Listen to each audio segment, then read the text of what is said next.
मैं दिल्ली वासियों आपको बताना चाहता हूं,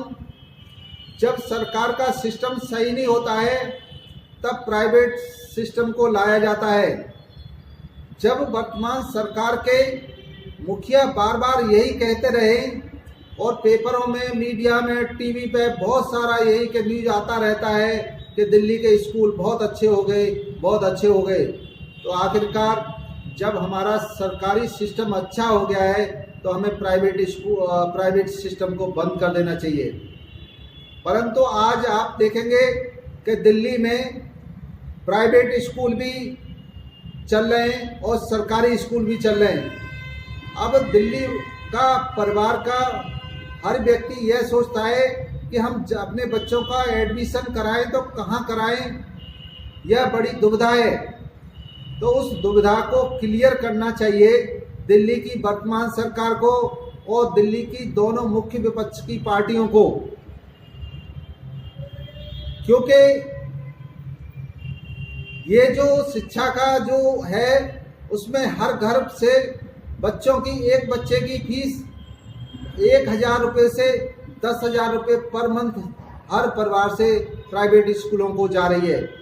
तो उस पैसे को बचाने के लिए हमें एक कदम उठाना पड़ेगा। देखिए, विकास इंडिया पार्टी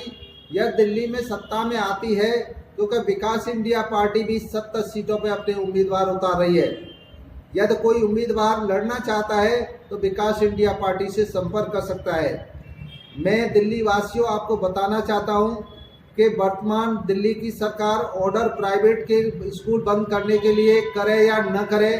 या उसकी मुख्य विपक्ष की पार्टियां दोनों अपने घोषणा पत्र में लिखें या न लिखें, परंतु आपके वोट के माध्यम से, आपके सहयोग के माध्यम से यदि विकास इंडिया पार्टी दिल्ली में सत्ता में आती है तो मैं आपको पूर्ण रूप से विश्वास दिलाना चाहता हूं कि आते ही 90 दिन के अंदर दिल्ली के सभी प्राइवेट स्कूलों को बंद कर